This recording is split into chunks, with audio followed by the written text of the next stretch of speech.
Hi friends, welcome to my channel Agri Achievers, a smart way to success. And today we are going to discuss about agronomy. In agronomy, already I have uploaded different topics, and today topic is water management. And part 1 of water management is already in the previous video, and this is the part 2 of water management. Let's go into the video. See friends, water retention in soil. Hydrogen bonding accounts for two basic forces responsible for water retention and movement in soils. Adhesion, attraction between water molecules and soil surfaces. Here see friends, in the picture I have given the clear picture that here it is the soil surface, and to the soil surface the hydrogen bonds are attached to the hydrogen bond, and the force between this hydrogen bond and this soil surface is called as adhesion. And the force between these water molecules, see here oxygen and hydrogen is attached, likewise here oxygen and hydrogen is attached, and attraction of water molecules for each other. This molecular formula is H2O, and the attachment between these water molecules is called as cohesion. Soil moisture tension. The moisture held in the soil against gravity may be described in terms of moisture tension. We know the word tension. Tension means we know the opposite. And here the soil moisture tension is nothing but moisture of the water which is going against gravity is called as soil moisture tension. The units for soil moisture tension is bar, and 1 bar is equal to 0.9869 atmospheres. PF. Here the word PF, which is coined by Schofield. PF is identified by Schofield. Suggested the use of PF, which is defined as the logarithm of negative pressure. PF is nothing but it is a logarithm of negative pressure of soil water retention or suction held in the centimeter of water. PF was invented by Schofield.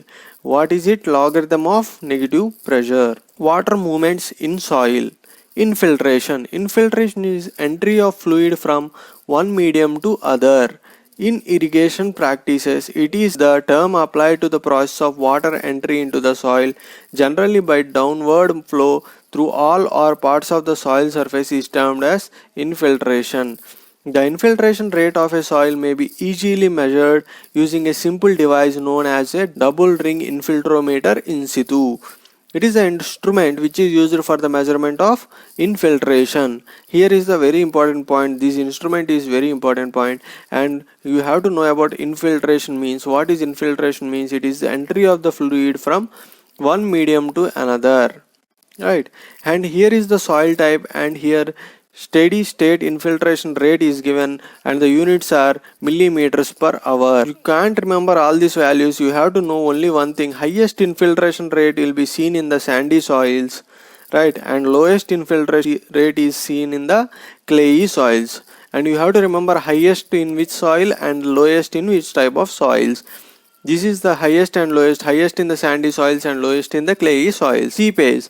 The lateral movement of water through soil pores or small cracks in the soil profile under unsaturated conditions is known as seepage. Permeability. It indicates the relative ease with which air and water penetrate or pass through the soil pores. Permeability of soils is generally classified as rapid, moderate, and slow. Thus, the permeability is rapid coarse textured soils and slow in fine textured soils. Permeability is nothing but permeability indicates that which air and water, that means soil pores filled with air and water is called as permeability. Deep percolation. Once the water has infiltrated the soil, the water moves downward into the profile.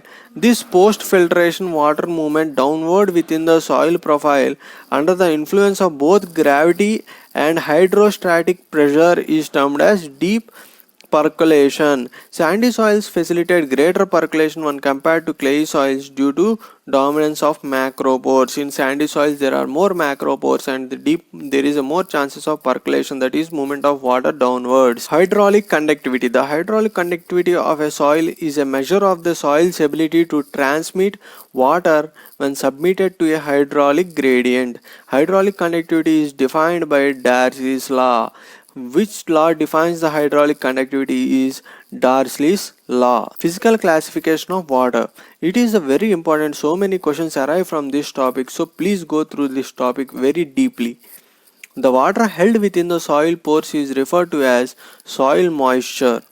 We already know that the water which is in the soil pores, that means micro or macro pores, is called as soil moisture.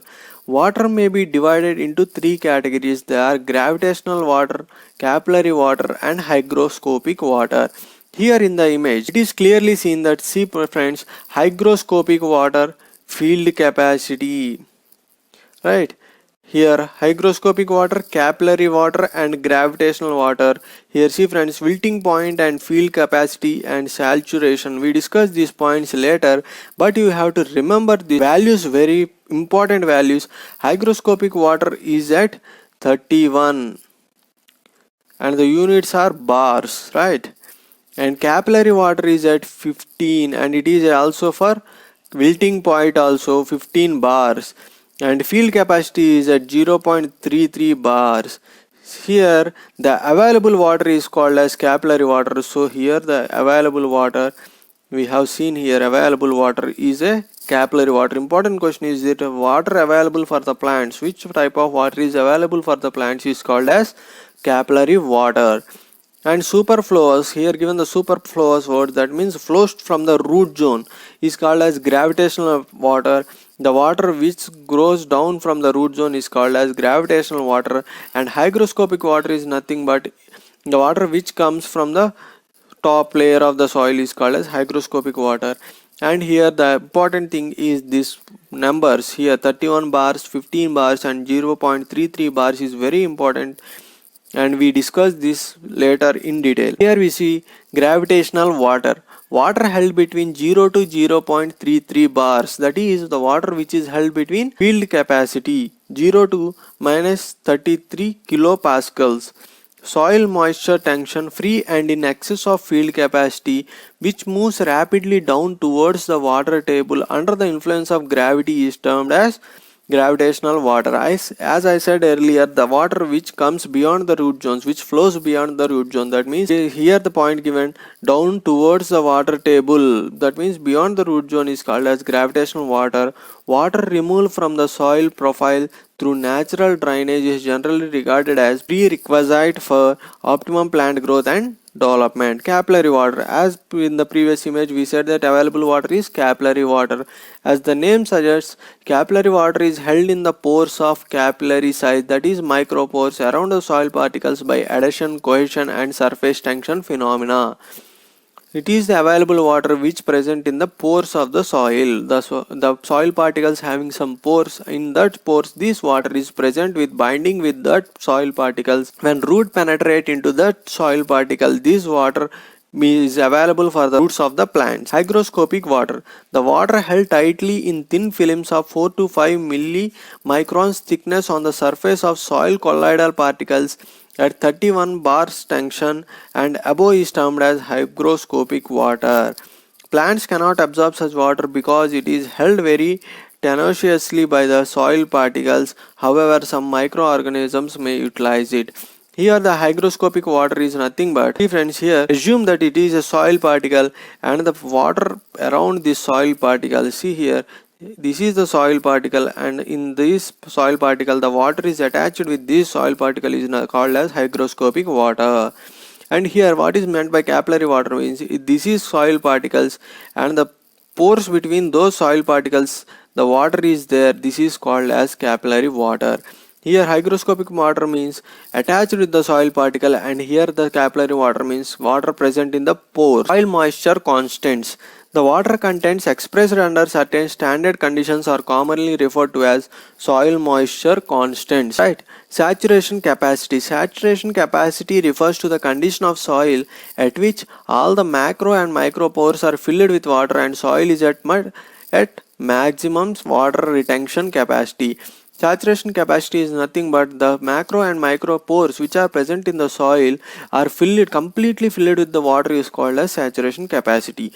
And here field capacity, as we have seen in the picture, field capacity according to Weimar and Hendrickson 1950, the field capacity is The amount of water held in soil after excess water has been drained away and the rate of downward movement has materially decreased, which usually takes place within 1 to 3 days after a rain or irrigation in previous soils having uniform texture and structure. See friends, what the Waldmeyer and Hendrickson said about the field capacity is nothing but water precipitation. That means after rain, the water infiltrates into the soil profile. In these infiltrations, some water drained off and some water may be in the soil profile. This water is called as field capacity. At field capacity, the soil moisture tension depending on the soil texture ranges from 0.10 to 0.33 bars. And here the field capacity value where there is 0.10 to 0.33 bars is the value for the field capacity. Field capacity is considered as the upper limit of available soil moisture. The field capacity is greatly influenced by the size of the soil particles. Field capacity is upper limit and it is greatly influenced. Field capacity can be influenced by the soil particles. Permanent wilting point. As we have studied earlier, permanent wilting point, which is at 15 bars, we have studied in the last picture. Right, it is a condition of the soil wherein water is held so tightly by the soil particles that the plant roots can no longer obtain enough water at a sufficient rapid rate to satisfy the transpiration needs to prevent the leaves from wilting. It is nothing but wilting means dried of the plant leaves.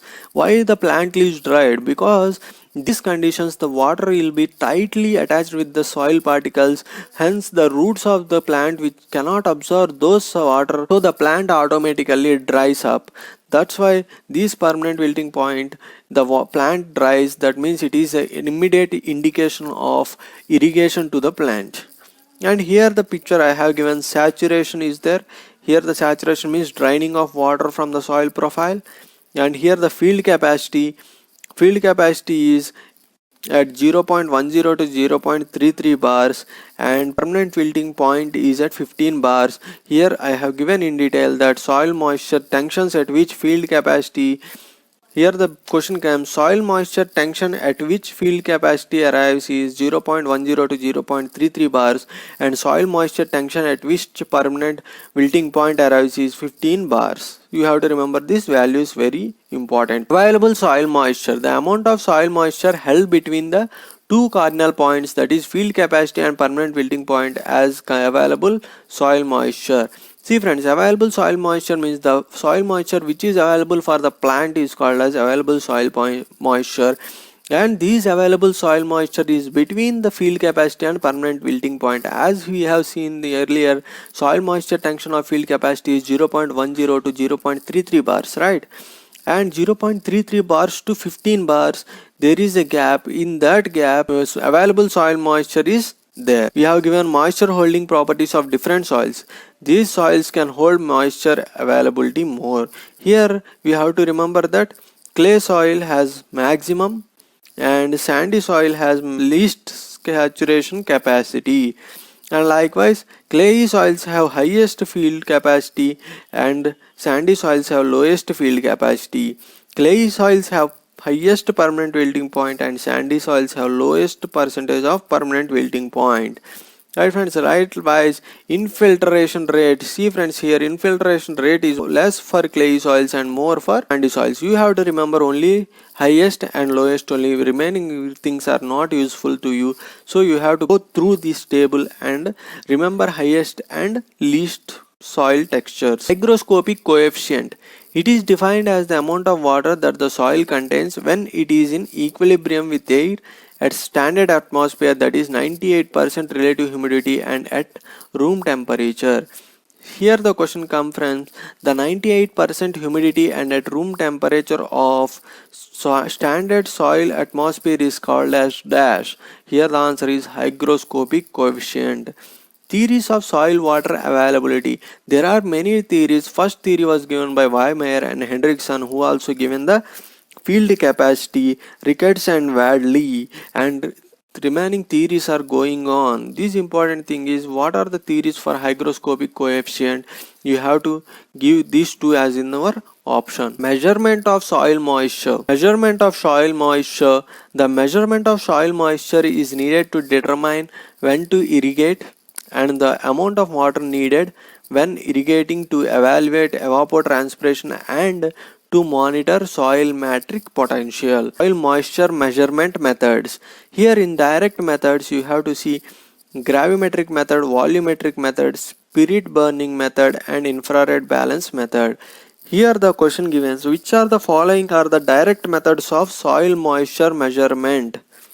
And in the option they have given gravimetric method, volumetric method, spirit burning method, infrared balance method, and he has given neutron probe also. You have to keep the option as neutron probe, which is not a direct method, it is an indirect method. Likewise the question comes from this picture, so you have to remember what are the direct methods and what are the indirect methods for measurement of soil moisture. You have to remember, and in the indirect methods you know that resistance blocks, neutron probes, tensiometer, pressure plate and membrane. The question comes, which of the following is not a soil moisture measurement method? And in the options he given that gravimetric method, spirit burning method, tensiometer, resistant blocks, and he given as hydrometer. You have to kept as answer as hydrometer because hydrometer is not a soil moisture measurement method. Options, and you have to